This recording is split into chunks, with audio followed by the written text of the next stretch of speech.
எங்களுக்கு முதல்வர் மு.க.ஸ்டாலின் வெர்ஷனை விட திமுக தலைவர் மு.க.ஸ்டாலின் வெர்ஷன் தான் வேணும் அப்படின்னு கேட்டிருந்தோம். அவர் அதை கொடுத்திருக்கிறார். ஃப்ரீ ஃப்ளோவாக அடித்து துவைத்திருக்கிறார். தமிழ்நாடே ஸ்தம்பிக்கும், இந்தியாவே திரும்பி பார்க்க வைக்கும் தமிழ்நாடு. முதலமைச்சராகிய நானே ரோட்டில் இறங்கி உட்காருவேன், குடும்பம் குடும்பமாக ரோட்டில் உட்கார்ந்து போராடுவோம். தமிழ்நாட்டிற்கான அதிகாரத்தை பறிக்கின்ற வகையில் ஒன்றிய அரசு செயல்படுகிறதுன்னு 2023 தமிழ்நாடு சட்டப்பேரவையில தீர்மானமே போடுகிறார் தமிழ்நாடு முதலமைச்சர். 1971க்கு பிறகு டிலிமிட்டேஷன் என்ற பெயரால் தென் மாநிலங்களை வஞ்சிக்கின்ற போக்கை கைவிட வேண்டும் அப்படின்றத சட்டப்பேரவையில தீர்மானம் போட்டு 2023 ஒன்றிய அரசாங்கத்துக்கு அனுப்பப்பட்டிருக்கிறது. பார்லிமெண்ட்லயும் பேசுறாங்க. வெறும் 40 எம்பிக்களை வச்சுக்கிட்டு நம்மளால டிமாண்ட் பண்ண முடியல. ஆனா உத்தரப்பிரதேசமும் பீகாரும் சேர்ந்து 120 எம்பிக்களை வைத்துக் கொண்டு அவர்களுக்கு என்ன வேண்டுமோ அதை அவர்கள் செய்து கொள்வதற்கான வாய்ப்பு அவர்களிடம் இருக்கிறது. எங்க மாநிலம் மொத்தமா சேர்ந்து வேணாங்குதுல, உங்க மாநிலத்துக்கு இது கிடையாதுன்னு நீ விளக்கு கொடுப்பியான்னா அதையும் கொடுக்க மாட்டேன். ஜல்ஜீவன் திட்டம் எங்கள்கிட்ட இருக்கு, நாங்க நிதி கொடுத்தா தான் நீ கூட்டு குடிநீர் திட்டத்தை செயல்படுத்த முடியும் நிறுத்தி வச்சிருக்கு. ஏன்டா எங்க கார்பரேஷன் குழாயில தண்ணி வர்றதுக்கு கூட நீ தான் பெர்மிஷன் கொடுக்கணும்னா இது என்னடா அத்துழியா? இதுல எதுக்கு நீ தலையிடுற? இதுக்கு எதுக்கு நான் நாடாளுமன்றத்துல உன்கிட்ட போராடணும்? தென்காசியில பாலம் கட்டுறதுக்கும் வாசுதேவநல்லூர்ல தண்ணி கொடுக்கறதுக்கும் நான் பார்லிமெண்ட்ல போராடணுமா? இதுக்கு உத்தரப்பிரதேசத்துல இருக்கிற 120 பேர் என்னைக்காவது ஓட்டு போட போறானா? வாய்ப்பே கிடையாது. ஸ்டாலின் மாதிரி தெம்பா தொட்டு பாரு, நான் விட மாட்டேன், தமிழ்நாடே ஸ்தம்பிக்க வைப்பேன், நான் தெருவுக்கு இறங்கி வருவேன், இப்படி யாராவது ஒரு ஆளை சொல்லு. எடப்பாடிக்கு மானம் இல்ல, ரோஷம் இல்ல, போய் கெஞ்சு கூத்தாடுன்னு உட்கார்ந்து இருக்கிறாரு. அதே மாதிரி எல்லாரும் இருப்பாங்களா? இது மாநிலம் தழுவிய பிரச்சனை மட்டுமல்ல, இந்திய அளவில் மிகப்பெரிய பிரச்சனை. இந்த பிரச்சனை குறித்து உடனடியாக விவாதிக்கப்பட வேண்டும். இந்த மாதிரி ஒரு வீடியோ உங்க நொண்ணனை போட சொல்லுங்க.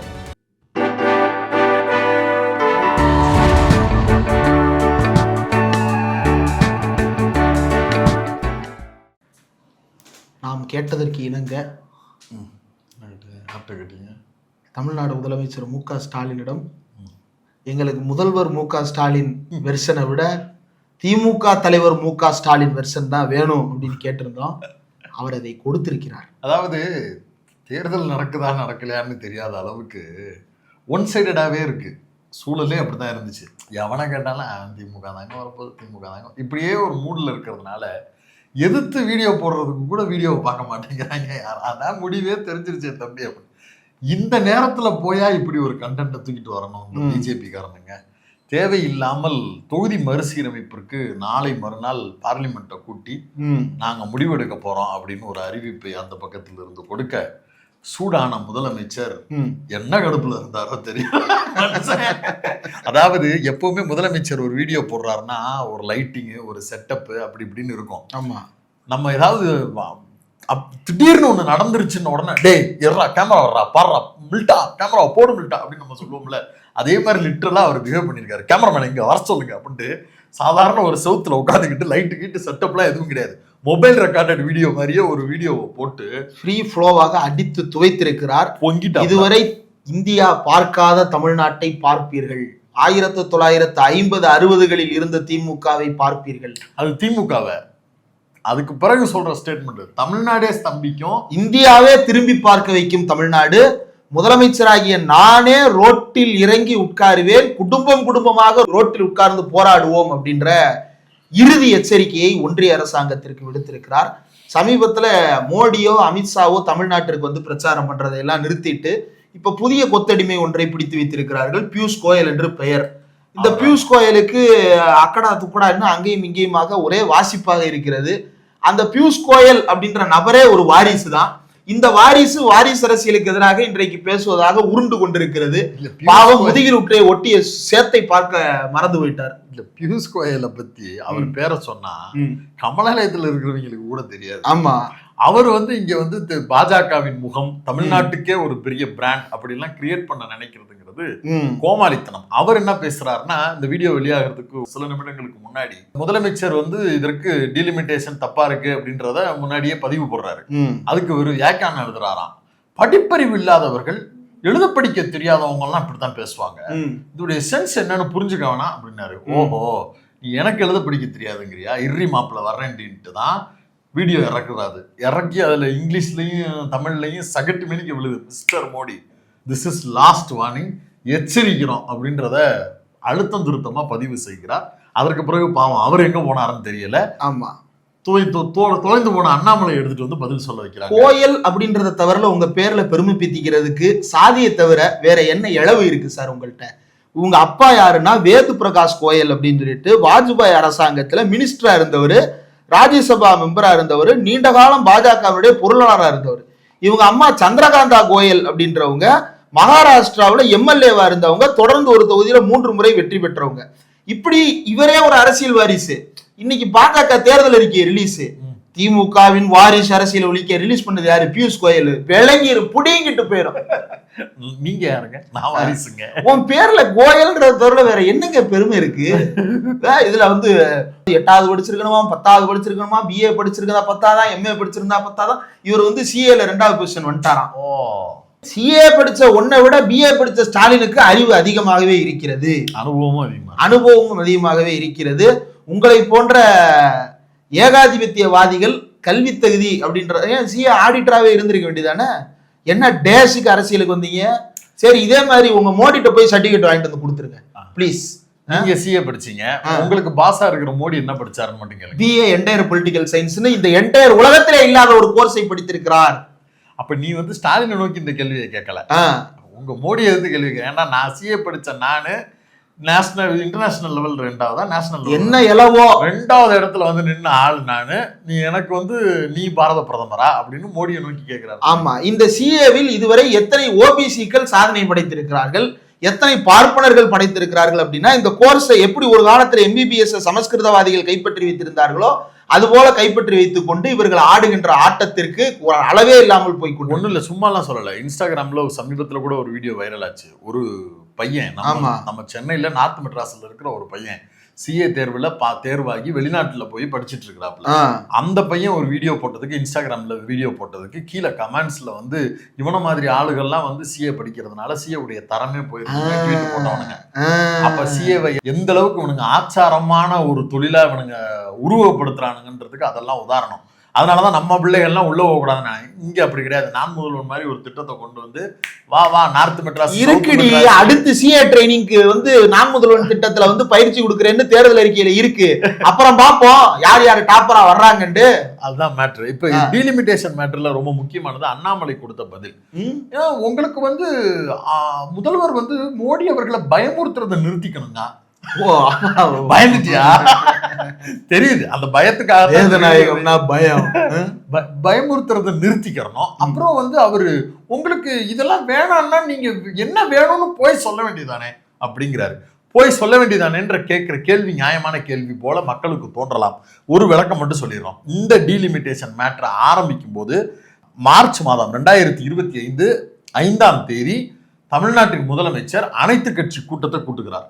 அனைத்து கட்சி கூட்டத்தை கூட்டி ஒரு முடிவு எடுக்கிறாங்க. ஜாயிண்ட் ஆக்ஷன் கமிட்டின்னு பேரு போட்டு எல்லாருமே வந்து டீலிமிட்டேஷன் ரொம்ப பெரிய ஆபத்து, மாநிலத்துக்கு அது எந்த அளவுக்கு பிரச்சனையா இருக்கும்னு ஒரு பெரிய டிஸ்கஷன் நடத்தி, அந்த டிஸ்கஷன் அடிப்படையில நம்மளுக்குள்ள பேசுறது மட்டும் இல்லாம நம்முடைய எந்தெந்த மாநிலங்கள்லாம் பாதிக்கப்படுமோ அந்த மாநிலங்களுடைய ரெப்ரசன்டேஷனை கூப்பிட்டு பேசுவோம் அப்படின்னு முடிவெடுக்கப்பட்டு மார்ச் 22ஆம் தேதி அதே 2025ஆம் தேதி தென் மாநிலங்களை சார்ந்த அனைத்து கட்சிகளுடைய ரெப்ரசன்டேஷன்ஸை கூப்பிடுறாங்க. 3 மாநிலங்களுடைய முதல்வர்கள் உட்பட கிண்டியில ஹோட்டல்ல தான் நடந்துச்சு, 5 ஸ்டார் ஹோட்டல்ல வர வச்சு கிட்டத்தட்ட 6 மணி நேரங்களுக்கு மேல இந்த மீட்டிங் போச்சு.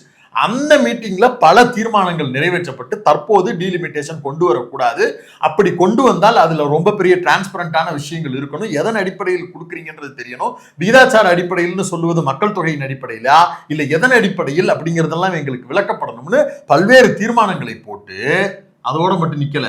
அந்த தீர்மானங்களை கையில் வைத்துக்கொண்டு 2ஆம் தேதி ஏப்ரல் 2025ஆம் தேதி பாரத பிரதமர் நரேந்திர மோடி அவர்களுக்கு தமிழ்நாட்டின் முதலமைச்சர் மு.க. ஸ்டாலின் கடிதம் எழுதுகிறார். என்னன்னு, அனைத்து கட்சி தீர்மானம் போட்டு வச்சிருக்கிறோம், பிளஸ் தென் மாநிலங்களுடைய பல மாநிலங்களுடைய ரெப்ரசன்டேஷன்ஸ் அடிப்படையில ஒரு தீர்மானத்தை நிறைவேற்றி தொகுதி மறுவரை குறித்து உங்களுடன் உரையாட வேண்டும், உங்களுக்கு சில தகவல்களை கொடுக்க வேண்டும், நாம டிஸ்கஷன் பண்ணணும், உங்களை சந்திக்க நேரம் வேண்டும் அப்படின்னு ஏப்ரல் 2ஆம் தேதி 2025 கொடுத்தார்.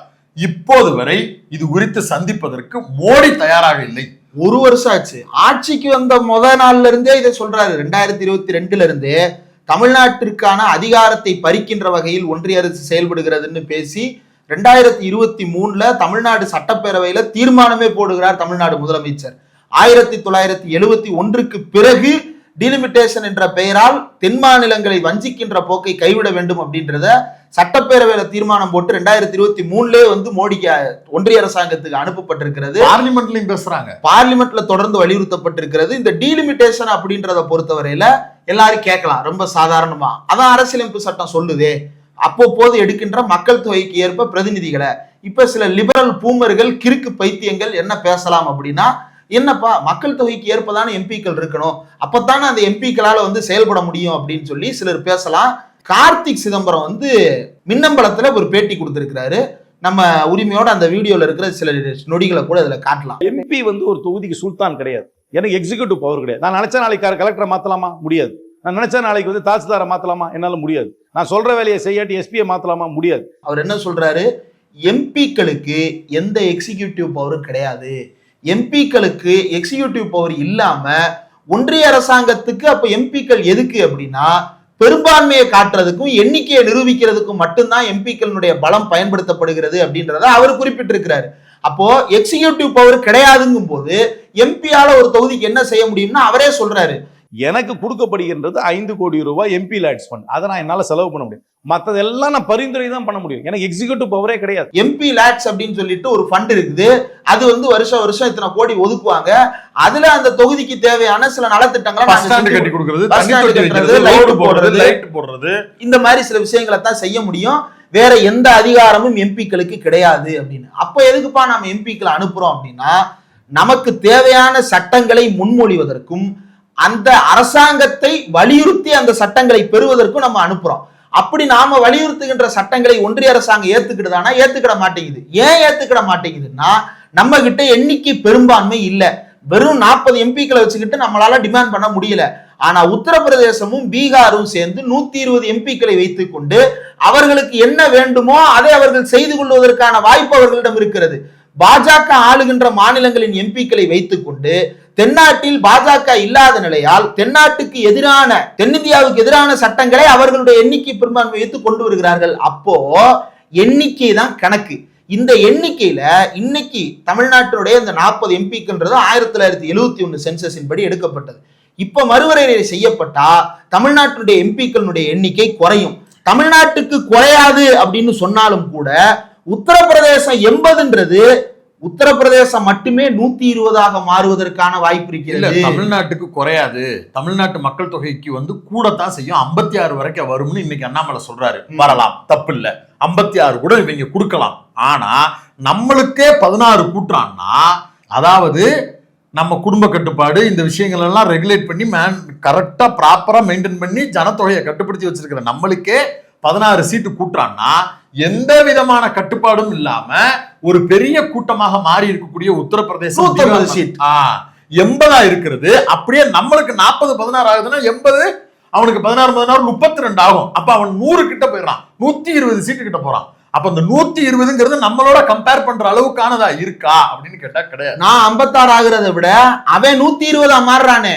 அப்போ அதுல மறுபடியும் என்ன மாற்றம் நடக்க போகுது? ஒரு மாற்றமும் நடக்க இல்ல. ஒரு உதாரணம், பார்லிமெண்ட்ல இப்போ ஒரு முடிவு எடுக்கிறான், ஹிந்தி வந்து நம்மளுக்கு வந்து நேஷனல் லாங்குவேஜ் அப்படின்னு ஒரு திட்டத்தை கொண்டு வந்துட்டப்பா, இனிமே இதான்ப்பா நேஷனல் அபிஷியல் லாங்குவேஜ். நாங்க 56 பேர் ஓட்டு போட்டா எங்களுக்கு அதை நிப்பாட்டி வச்சிருக்கீங்க. 56 பேர் நாங்க எடுத்து ஓட்டு போட்டோம். சரி, எங்களோட சேர்ந்து கர்நாடகாவும் போட்டுருச்சு, எங்களோட சேர்ந்து கேரளாவும் போட்டுருச்சுப்பா. நாங்க அதிகபட்சமா சேர்த்தாலே 150 இருக்க மாட்டோம், 888 சீட்டு கொண்டு வர போறான்.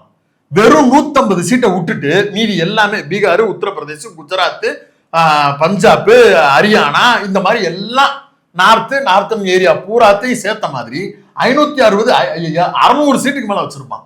எல்லாம் ஓகேன்னு கையெழுத்து போட்டாங்கன்னா அடுத்த நாள் காலையில இருந்து இந்தியா முழுக்க ஹிந்தி வந்து நேஷனல் லாங்குவேஜ். இல்ல, நான் இப்படி கேட்கிறேன், நாங்க 56 பேர் வேண்டான்றோம்ல, எங்க மாநிலம் மொத்தமா சேர்ந்து வேணாங்குதுல, உங்க மாநிலத்துக்கு இது கிடையாதுன்னு நீ விளக்கு கொடுப்பியான்னா அதையும் கொடுக்க மாட்டேன். ஏன்னா பெரும்பான்மை என்பதை நாங்க விகிதாச்சார அடிப்படையில கொண்டு வந்துட்டோம். என்ன அடிப்படையில மொத்த நம்பர்ஸ்ல இருந்து தான் நாங்க எடுப்போம். இது அரசியலமைப்பு சட்டத்துல இருக்கக்கூடிய பிரச்சனை. அரசியலமைப்பு சட்டத்துல இருக்கக்கூடிய அந்த பிரிவு ஏன் நமக்கு பிரச்சனையா மாறுதுன்னா, இவன் சம்பந்தமில்லாத அதிகாரத்தை எல்லாம் கையில எடுக்கிறதுனால அரசியலமைப்பு சட்டத்துல இருக்கக்கூடிய அவனுக்கு வழங்கப்பட்ட அதிகாரம் நமக்கு பிரச்சனையா மாறுது. உதாரணத்துக்கு அரசியலமைப்பு சட்டத்துல பெரும்பான்மைக்கு பல்வேறு பிரிவுகள், நாடாளுமன்றத்தில் ஒரு சட்டம் நிறைவேற்றுவதற்கான பெரும்பான்மைக்கு பல்வேறு வரைவுகள் இருக்கு. அப்படி நாடாளுமன்றத்துல பெரும்பான்மை அப்படின்னா சிம்பிள் மெஜாரிட்டி, சாதாரணமா எத்தனை பேர் இருக்கிறாங்களோ அதுல அதிகம் பேர் ஓட்டு போட்டா. சில சட்டப்பிரிவுகளுக்கு வந்து ஸ்பெஷல் மெஜாரிட்டி தேவை, மொத்த உறுப்பினர்கள்ல 50% அதிகமாக எடுக்க வேண்டும் அப்படின்ற மாதிரி. சில இதுக்கு மாநிலங்கள்ல பாதிக்கும் மேல இருக்கக்கூடிய மாநிலங்கள் கையெழுத்து போடணும். அப்ப பாதிக்கு மேல அப்படின்னா இந்தியாவுல மொத்தம் வந்து 32 மாநிலங்கள் இருக்கு அப்படின்னா 17 பேர் கையெழுத்து போட்டா மீதி இருக்கக்கூடிய 15 பேரும் அதை ஏத்துக்கிட்டே ஆகணுன்ற கட்டாயம் இருக்கு. இதை எப்ப ஏத்துக்கலாம்? சீனாவோட போர் நடக்குது, எல்லாரும் அவங்கவுங்க மாநிலத்தில் இருக்கக்கூடிய வளங்கள்ல இவ்வளவு பகிர்வு கொடுங்க, இந்தியாவை காப்பாற்றணும் அப்படின்னு கேட்கிறப்ப எல்லாரும் ஒண்ணு சேரலாமா? ஒண்ணு சேரலாம். இலங்கையில மீனவர்களை சுட்டு கொள்றாங்க, நம்ம இலங்கைக்கு ஒரு பதிலடி கொடுக்க போறோம் அப்படின்னு நீ என்னைக்கும் கூப்பிட மாட்ட, நீ என்னைக்கும் கூப்பிட மாட்ட. அவன் செத்தா அவனை தமிழ் மீனவர்னு சொல்லி எழுதிட்டு இந்திய மீனவர்னு கூட நீ ஏத்துக்கிட மாட்ட, என்னைக்கு நீதி. அப்படி ஒரு கேட்டா அதுக்கு மற்ற மாநிலங்கள்லாம் சேர்ந்து ஆதரவு கொடுக்கலாம். இந்தியாவுடைய பொருளாதாரத்துல வந்து ஏதோ ஒரு நெருக்கடி நிலை ஏற்படுது, அதுக்கு ஒரு சரி செய்ய வேண்டிய முடிவு எடுக்கிறோம் அப்படின்னா அதுக்கு நம்ம ஒரு ஒத்துழைப்பு கொடுக்கலாம். இந்தியாவுடைய பணத்தையே வந்து வேறையா மாத்துறோம் அப்படின்னா அதுக்கு ஏதாவது ஒரு நடவடிக்கை எடுக்கிறதுனா பார்க்கலாம். ஆனா அதுக்கெல்லாம் இவன் வரமாட்டான். இந்த மாதிரி நெருக்கடியான காரணங்களுக்கு பயன்படுத்துறதுக்கு ஏதாவது சட்டத்தை கொண்டு வந்தா அது வேற. மாறா சங்கரன்கோயில் எம்எல்ஏ இப்ப வாசுதேவநல்லூர்ல நிக்கிறாரு. அவரு வாசுதேவநல்லூர்ல அவர் திமுகவுடைய மாவட்ட செயலாளர்ன்றதுனால அங்க இருக்கக்கூடிய பிரச்சனை தண்ணி வழங்குறதுல பிரச்சனை இருக்குன்னு சொல்லிட்டு அவர் கண்டுபிடிச்சு சங்கரன்கோயில்ல ஒரு கூட்டு குடிநீர் திட்டம் செயல்படுத்தினது போல இங்க ஒரு கூட்டு குடிநீர் திட்டத்தை செயல்படுத்தலாம், இங்க இருக்கக்கூடிய மாவட்டங்களுக்கு பூரா பயன்பெறும்னு அவர் ஒரு திட்டத்தை கொண்டு வந்தா, ஜல்ஜீவன் திட்டம் எங்கள்கிட்ட இருக்கு, நாங்க நிதி கொடுத்தா தான் நீ கூட்டு குடிநீர் திட்டத்தை செயல்படுத்த முடியும்னு நிறுத்தி வச்சிருக்கு. ஏன்டா எங்க கார்பரேஷன் குழாயில தண்ணி வர்றதுக்கு கூட நீ தான் பெர்மிஷன் கொடுக்கணும்னா இது என்னடா அட்டுழியா? தென்காசி வேட்பாளரா நிக்கக்கூடிய கலைக்கதிரவன்ட்ட பேட்டி எடுக்கிறோம். தென்காசியில மக்கள்கிட்ட எங்க போனாலும் இப்ப விகடன் பேட்டியிலே சொல்றாங்க, என்ன சொல்றாங்கன்னா, எங்க பார்த்தாலும் பாலம் கட்டுறாங்க, கட்டிக்கிட்டே இருக்கிறாங்க சார், ஒரே பிரச்சனையா இருக்கு சார், எப்பதான் சார் கட்டி முடிப்பீங்கன்னு கேக்குறாங்க. நான் அதே கேட்கிறேன், உங்க ஆட்சி தானே நடக்குது, நீங்க தானே பாலம் கட்டுறீங்க, ஏன் இவ்வளவு நாளா கட்டுறீங்க அப்படின்னா அது ரயில்வேவை கிராஸ் பண்ணி போற பாலம்.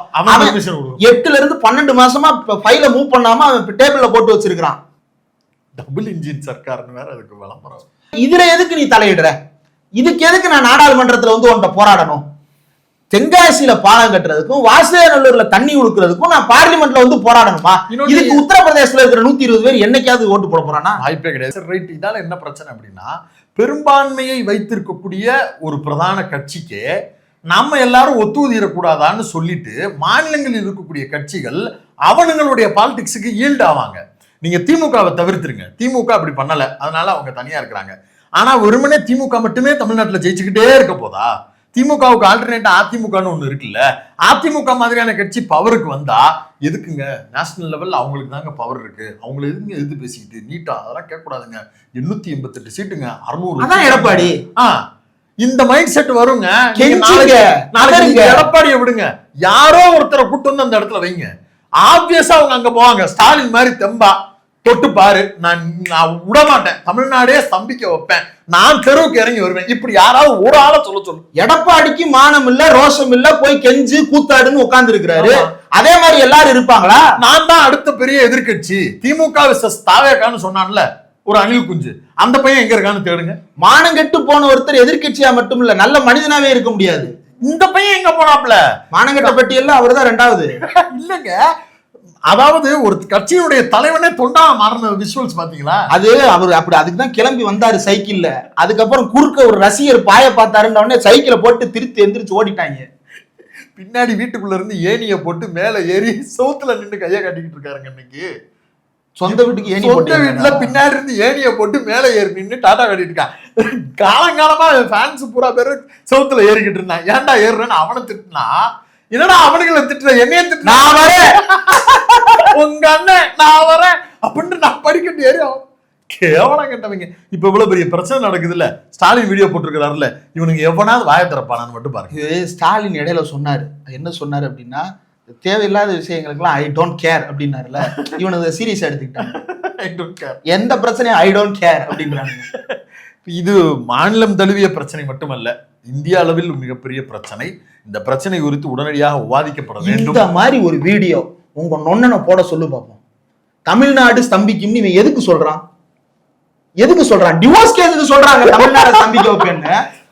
மானத்தமிழ் பிள்ளைகளை வளசரவாக்கம் காவல் நிலையம் மாதிரி, அது ஒரு மானம் கேட்டது. அது மாதிரி இவர் வந்து பழையூர் வாசிகளே அண்ணனுக்கு விவாகரத்து பிரச்சனை அப்படி வந்து இவர் பேச மாட்டாருங்க. அவருக்கு பதிலா பசங்களா நம்ம தலைவருக்கு பிரச்சனை எல்லாம் ஒன்னா வந்துடுங்க. இல்லாட்டி அந்த பையன் பேசுவாப்ல ஸ்பெல்லிங் மிஸ்டேக்கோட பேசும்போது ஸ்பெல்லிங் மிஸ்டேக்ல பேசுவோம். நீங்க பாருங்க நாட்டுல முதல்ல லாங்குவேஜ் என்னன்னு சொல்லுங்க, அதுக்கப்புறம் ஸ்பெல்லிங்கை பத்தி பேசுவோம். அது என்ன மொழின்னு ஜிப்ரீஸ்ல பேசுவாங்க. ஐது மதிக்கு ஏதோ அது வந்ததுக்கு இது என்னமோ நம்ம வந்து அவருக்கு பேச்சு திறனின்மை கிண்டல் அடிக்கிறோம்னா இல்ல, நல்லா தான் பேச வருது. அம்மாவை பத்தி சென்டிமெண்டா பேசுறேன்னு உடனே அப்படியே கொட்டுது. இன்னொன்னு பொய் பேசும்போது மட்டும் ஒரு அதைத்தான் சொல்றேன், பொய்க்கு மட்டும்தான் வாய் வருது. அப்படி வருது. அது வேற லாங்குவேஜ்லாம் கிடையாது. அவர் இப்ப பேசுற அதே லாங்குவேஜ் தான் பேசுறாரு. அதே மாதிரி விசிகாவை ப்ரொவோக் பண்றதுக்கும் திருமாவளவன் எழுச்சி தமிழர் அவர்களை அவமரியாதையா பேசுவதற்கும் அவருடைய வார்த்தை வரும்போது மட்டும் கவனிங்க, ஒரு வார்த்தை பிழையே வராது. ஏன்னா அவங்களோட இன்டென்ஷன் விசிகாவை ஒழிக்கணும், விசிகாவுக்குள்ள இருக்கக்கூடிய ஆட்களை காலி பண்ணணும், எழுச்சி தமிழரை மட்டப்படுத்தணும். ஆனா அவர் அண்ணன்னு சொல்லிக்கிட்டே மட்டுப்படுத்தணும் அப்படின்னு உடனே டெய்லி ப்ரிப்பேர் பண்ணுவானுங்க போல் இருக்கு. வீட்டுக்குள்ள உட்காந்துக்கிட்டு இன்னைக்கு விசிகாவை ப்ரொவோக் பண்றோம், இன்னைக்கு எழுச்சி தமிழரை ப்ரொவோக் பண்ணணும். நல்லாவே இருக்க மாட்டேங்குது. என்னன்னா டெல்லி ஸ்கிரிப்ட பேசும்போது தப்பு விட்டோம்னா டெல்லியில புடிச்சு மிதிச்சுட்டு டெல்லி ஸ்கிரிப்ட மட்டும் நல்லா அட்ட உட்காந்து மண்டையில கொட்டி மனப்பாடம் பண்ணிடுறது. ஸ்பெல்லிங் மிஸ்டேக் இல்லாம பேசுறது. ஆமா, அந்த பனியூர் பங்களால இவர் ஒரு ரூம் அவர் ஒரு ரூம்ல 2 பேரும் நின்று கண்ணாடியில உட்காந்துக்கிட்டு A for apple B for ball for apple B for ball மண்டையில கொட்டி எடுத்துருவாங்க.